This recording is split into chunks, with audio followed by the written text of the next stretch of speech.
gonna just get straight to the point. I failed massively. Now, the cool thing about making content about a bunch of different stuff is you don't know which thing I failed about. But drum roll. Oh wait, I'm a loner, so I'll do it myself. Sobriety. I completely failed that, man. I completely failed that. I was getting high as crap. The past like 10 to 12 days, I've been getting high like every single day. Now the thing is, I haven't smoked, so I did technically like achieve that goal. I did technically kill that habit, which is good because smoking is like is what damages your lungs and damages your cardiovascular, like your cardio. But I can't even do cardio now anyway because my knee, so it's like I'm probably gonna have to start swimming or something. But also like in a week or two, I'm gonna be able to finally go to the doctor and get diagnosed to see what's up with my knee. But yeah, I failed, man. It's just as simple as that. But I was literally just reading in Proverbs, a righteous man may fall 7 times, but gets back up. So I'm gonna get back up. Every time you fail. I don't know why that is so frustrating, dude. When I film a video, it looks like this is like all like whatever, but in real life, like if I look in the mirror, it doesn't look like that. It looks like there's like this little brown part in my mustache, but whatever. Distractions. A righteous man may fall 7 times and get back up, but a wicked man will fall into calamity. The Bible's so amazing, dude. Like I'm just gonna go ahead and say it. It may sound crazy coming from like a literal like former like sex addict, but I think reading and studying the Bible is literally officially for me now more fulfilling than having sex with a beautiful woman. like I'm being serious. Like the more I study the Bible, I'm just like, dude, this is like so much more fulfilling, especially when you have a called, chosen purpose and you know that you're basically a chosen one of God. And a good indicator of that is if you love learning about God. At first, it's like, you know, I'd always put God to the side and I'd focus on sex and this drugs and whatever. And I was just sort of like, I always knew something was in me that was like, dude, your goal, your destiny is not to be some pothead playboy that has a bunch of women, like an Andrew Tate type of guy. That's where I was like trending towards. But there was always part of me inside that was just like, dude, your calling, your purpose is to be a preacher of God. Now that may not mean like going up on some podium or starting some church or nothing like that. You can be an online preacher, online personality that preaches the truth. You could preach in online forums, in person, whoever you interact with, whatever. Dude, I think it's more obvious than ever. That's my calling. That's my purpose.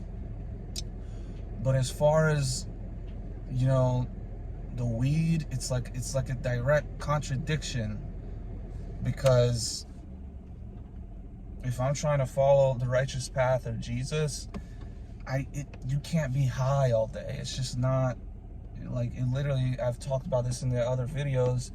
It messes up your ability to even articulate and remember and stuff. So it's like I could be writing a message that if I wasn't high, or I wasn't like just high a couple hours ago or whatever, and my memory wasn't all messed up, I probably could have worded the messages better, or even on here, I could say the messages better to reach more people and have a more stronger position, and a more stronger argument in whatever topic. But when you're high, it's like, it takes that away. And I was gonna make a video that's just called Weed 100% Makes You Lazy. Like, that's been absolutely 100% confirmed. But the reason that I took the edibles, because that's what I took. I stopped smoking. I have not smoked this whole year, so that's good. But basically about 10 days, 12 days, something like that, into the year, I took an edible. And so the goal was sobriety. So I have like failed sobriety, because then I took another one. I took an edible like 10 to 12 days in a row, something like that, all the way up until yesterday. But it started off as medicinally. I didn't just relapse just because I was like, I just want to get high. It was entirely because of medicinal purposes, because I got a migraine. So I got a migraine, and then I was like, I can't take it anymore. Like, I had a pill. I think I said that in one video, how I took a edible, but the problem is I just went right back into it, right back into the addiction. You take one edible for the migraine, right? And then the next day, you still have somewhat of like a migraine, so you take another. Okay, whatever, you're just trying to avoid the migraine, that's medicinal, whatever. And then the third day, the migraine's like phasing off, basically gone, but then you're still taking an edible. And then the fourth day, the migraine is completely gone. You're right back in the cycle. So it started off as just medicinal purposes of taking the edible, but then it just, the addiction literally just continued, because I then did it like 10, 11 days in a row or something. And then it's like, dude, edibles might actually be worse, because they last like 5 or 6 hours. So you could take one edible and then be high for like 5 to 6 hours or something. And then you just take another edible right after that. Dude, that's like 10 hours straight being high. That's way worse than smoking once in the morning and smoking once at night, whatever. You're high way longer. So it could be worse. But then the other thing is, the first edible I took, it was like I said, like 10 days or something. I don't know exactly. But I literally thought I was gonna die. I thought my heart was gonna explode inside my chest, or I was just gonna stop breathing or something. I think it was just a huge panic, anxiety attack or something. But the reason is, it was 100 milligrams. So, like, if you go off of weed for 10 days, your tolerance is already diminished. You might still be battling withdrawals and stuff like that. But if you just, boom, all of a sudden take 100 milligram THC edible, dude, I thought I was literally gonna die, literally. So then I was like, all right, well, let's not do that. Let's stick to like smaller portions. I went down to like 50 milligrams, and then I would just do half and half, so 25 and 25, you know. But that's all just, oh, it's so stupid, man.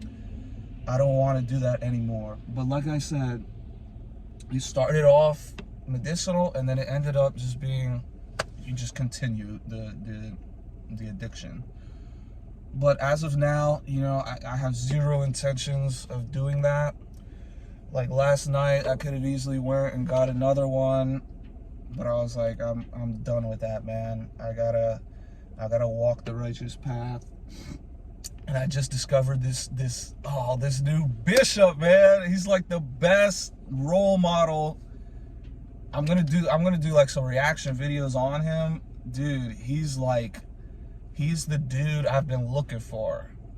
Like, he's like a Christian preacher that's like online. It's dude, I'm telling you, this is the guy, man. He's like the male role model. He's the real Andrew Tate. You know, he's the Christian version of like a good male masculine role model. And he's just like aligned with the truth so much. Bishop Emmanuel, Marty Emmanuel, dude, he's incredible. And he is literally like, he's motivating me, because I've been listening to all different people trying to help motivate me or whatever. This is pissing me off, dude. It's like, but whatever, let me stop trying to get distracted. This dude is like, he's literally like motivating me to just be completely sober and be completely a whole new, better version of myself that's not so focused on just otherworldly things that I don't need to be focused on. So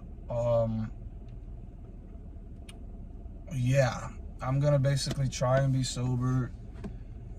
Even right now, I might be like day one withdrawals again. Like I just feel just like I don't feel good right now. I mean, I chugged a bunch of water, but I don't feel that energetic or charismatic. So I may even be going through withdrawals right now, or maybe another migraine. I don't know, dude. And then I have to work. It's like, dude, it's raining. Oh my gosh, man. I do not want to work in the rain, dude. I have like $500 of bills coming up. Dude, I don't know how I got so behind. Oh wait, I do. It was the weed, dude. Last week on Tuesday. This is why I said weed 100% makes you more lazy. Cause I was like, I took an edible and I was just like, let me just stay home today. So I just didn't work at all. I just stayed home all day, high. Thursday, I did the same thing. Saturday, I did the same. Dude, it was like 3 days out of the 3 days out of the week that I was like just laying in bed, being high all day. It's like, dude, it's so obvious that weed is correlated with making you more lazy. Like, it's not even up for debate. Now with me, I'm gonna try my best to not do it at all. But dude, if I get a migraine, I'll just tell you straight up, I'm taking THC to help with the migraine. Like, I'm just like, dude, if it helps with the like, a migraine is the worst pain ever. If I take weed to help with the migraine for medicinal purposes, like, dude, I'm absolutely doing that. I am not going through a migraine without any remedies. It's certainly not one of the best remedies.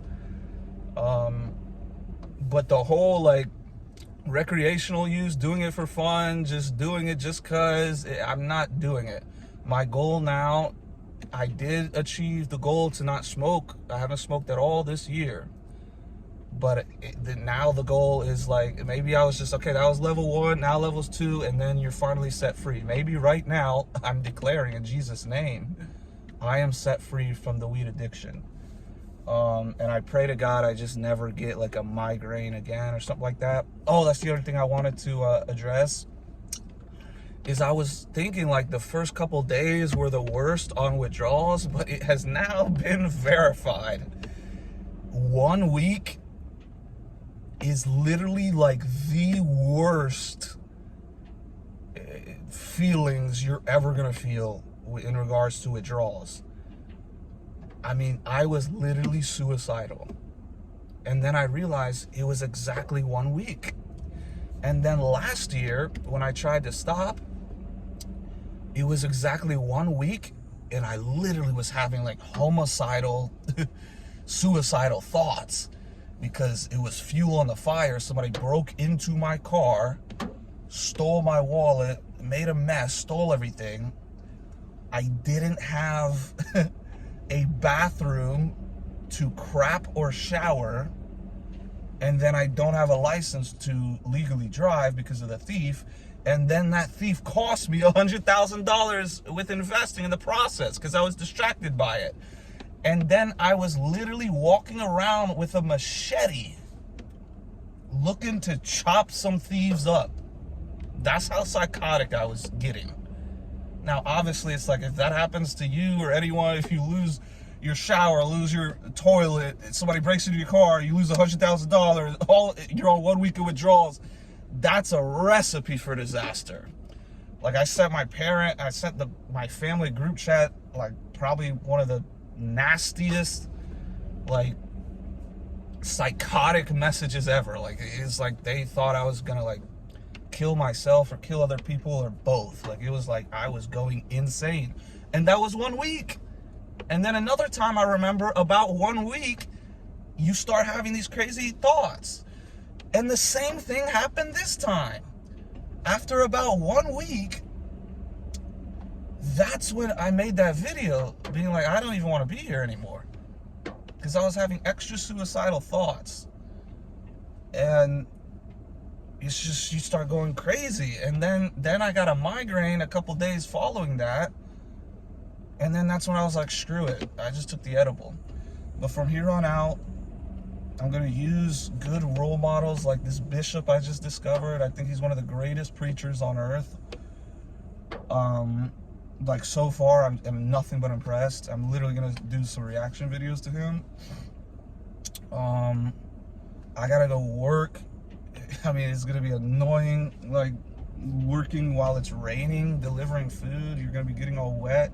I don't think I've ever done this like while it's raining, but it's going to be raining this whole week. So it's like, I might have to buy a rain jacket and umbrella and boots for this week because I have so many bills coming up and I need to make so much money. It's insane.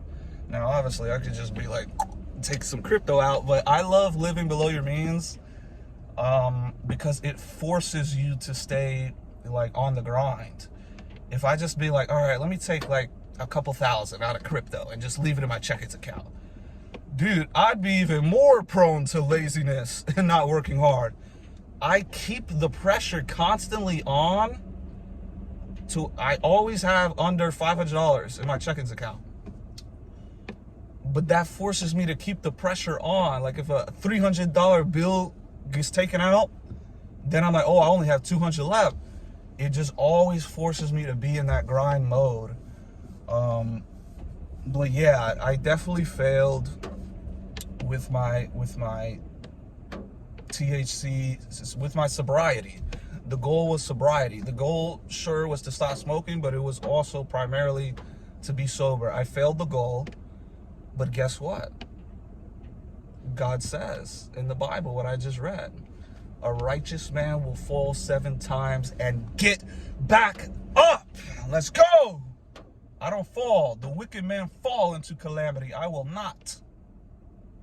I will try my best to be righteous. I will be motivated by preachers. I will be motivated by God, and any encouragement in the comment sections. I definitely appreciate anyone who leaves good, positive comments. It's insane because it's like I get more support from random strangers online than I do from my own family sometimes, it seems, or from friends that I don't really have anymore anyway. I guess it's like you have to have friends to not get support from them. So, but if they all just like leave you on red, it's like, all right, well, you were fake all along. So I don't really care about that. I actually feel more peace, like going on this purpose of God, isolation in God, and semen retention and sobriety and celibacy. I guarantee you, if I'm hanging out with all these friends of the past, I would have stumbled multiple times because of negative peer pressure and influence. So yeah, I'm gonna go try and work. I got a lot of money to make. This is absolutely like pissing me off, dude. I'm just gonna shave all this because if I come back here, it just looks like it's like there's some weird dark line, but if you come close, you can see the whole thing. But whatever. Physical appearance doesn't matter. The only thing that matters is your soul and where your spirit lies. Get right with Jesus Christ. Get sober. I stopped smoking. I didn't stop THC, weed, marijuana, whatever you want to call it, Delta altogether. I now am attempting to do that. I'll make more videos later. I'm not feeling that great. I'm like hot. It's maybe because, I don't know. But either way, I'm going to get to work. This was not the most enthusiastic video because I just don't really feel that well. But it was on my mind. I was like, before I make any other videos, like, I just have to address the elephant in the room because this is actually the most significant. Like, forget about crypto, cyber attention, all this other. I need to be sober, to be aligned with my purpose and to excel to the best of my ability and to help others the most. The best way I'm going to be able to do that is by being sober, without a doubt. So I'm going to attempt to do that. Stay strong, trust in Jesus, and stay tuned. I'll have more videos. Thank you for watching.